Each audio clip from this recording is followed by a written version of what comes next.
Matthew chapter 13. The parable of the sower.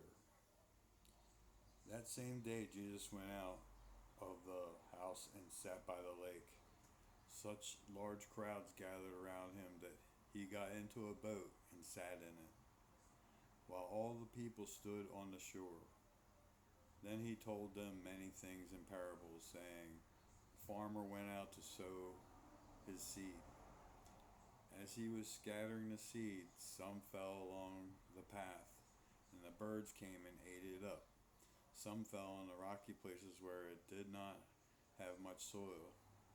It sprang up quickly because the soil was shallow, but when the sun came up, the plants were scorched and they withered because they had no root. Other seed fell among thorns, which grew up and choked the plants. Still other seed fell on good soil, where it produced a crop, 100, 60, or 30 times what was sown. Whoever has ears, let them hear." The disciples came to him and asked, "Why do you speak to the people in parables?" He replied, "Because the knowledge of the secrets of the kingdom of heaven has been given to you, but not to them. Whoever has will be given more, and they will have an abundance. Whoever does not have, even what they have will be taken from them. This is why I speak to them in parables. Though seeing, they do not see. Though hearing, they do not hear or understand. In them is fulfilled the prophecy of Isaiah. You will be ever hearing but never understanding. You will be ever seeing but never perceiving. For this people's heart has become calloused. They hardly hear with their ears, and they have closed their eyes. Otherwise, they might see with their eyes, hear with their ears, understand with their hearts, and turn, and I would heal them. But blessed are your eyes because they see, and your ears because they hear. For truly I tell you, many prophets and righteous people long to see what you see, but do not see it, and to hear what you hear, but do not hear it. Listen, then, to what the parable of the sower means. When anyone hears the message about the kingdom and does not understand it, the evil one comes and snatches away what was sown in their heart. This is the seed sown along the path. The seed falling on rocky ground refers to someone who hears the word and once receives it with joy. But since they have no root, they last only a short time. When trouble or persecution comes because of the word, they quickly fall away. The seed falling among the thorns refers to someone who hears the word, but the worries of this life and the deceitfulness of wealth choke the word, making it unfruitful. But the seed falling on good soil refers to someone who hears the word and understands it. This is the one who produces a crop, yielding 100, 60, or 30 times what was sown. The parable of the weeds. Jesus told them another parable. The kingdom of heaven is like a man who sowed good seed in his field. But when everyone was sleeping, his enemy came and sowed weeds among the wheat and went away. When the wheat sprouted and formed heads, then the weeds also appeared. The owner's servants came to him and said, "Sir, didn't you sow good seed in your field? Where then did the weeds come from?" "An enemy did this," he replied. The servants asked him, "Do you want us to go and pull them up?" "No," he answered, "because while you are pulling the weeds, you may uproot the wheat with them. Let both grow together until the harvest. At that time I will tell the harvesters, 'First collect the weeds and tie them in bundles to be burned, then gather the wheat and bring it into my barn.'" The parables of the mustard seed and the yeast. He told them another parable. The kingdom of heaven is like a mustard seed, which a man took and planted in his field.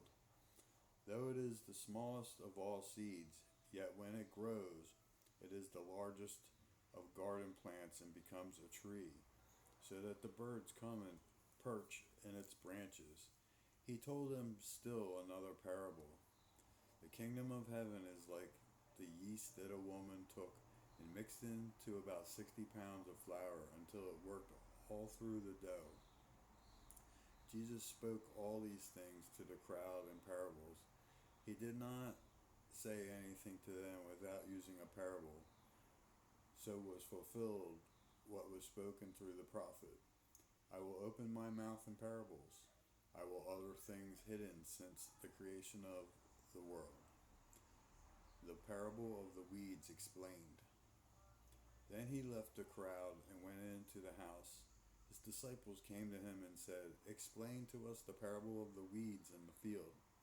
He answered, "The one who sowed the good seed is the Son of Man. The field is the world, and the good seed stands for the people of the kingdom. The weeds are the people of the evil one, and the enemy who sows them is the devil. The harvest is the end of the age, and the harvesters are angels.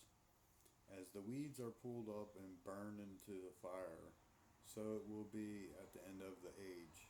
The Son of Man will send out his angels, and they will weed out his kingdom and everything that causes sin and all who do evil. They will throw them into the blazing furnace, where there will be weeping and gnashing of teeth. Then the righteous will shine like the sun in the kingdom of their Father. Whoever has ears, let them hear." The parables of the hidden treasure and the pearl. The kingdom of heaven is like a treasure hidden in a field. When a man found it, he hid it again, and then in his joy went and sold all he had and bought that field. Again, the kingdom of heaven is like a merchant looking for fine pearls. When he found one of great value, he went away and sold everything he had and bought it. The parable of the net. Once again, the kingdom of heaven is like a net that has been let down into the lake and caught all kinds of fish. When it was full, the fishermen pulled it up on the shore. Then they sat down and collected the good fish in baskets, but threw the bad away. This is how it will be at the end of the age. The angels will come and separate the wicked from the righteous, and throw them into the blazing furnace, where there will be weeping and gnashing of teeth. "Have you understood all these things?" Jesus asked. "Yes," they replied.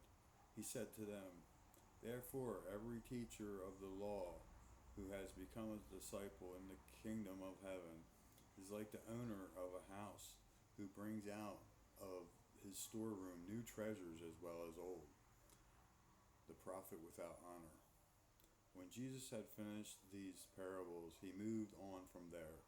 Coming to his hometown, he began teaching to the people in the synagogue, and they were amazed. "Where did this man get this wisdom and these miraculous powers?" they asked. "Isn't this the carpenter's son? Isn't his mother's name Mary? And aren't his brothers James, Joseph, Simon, and Judas? Aren't all his sisters with us? Where then did this man get all these things?" And they took offense at him. But Jesus said to them, "A prophet is not without honor except in his own town and in his own home." And he did not do many miracles there because of their lack of faith. Matthew chapter 13.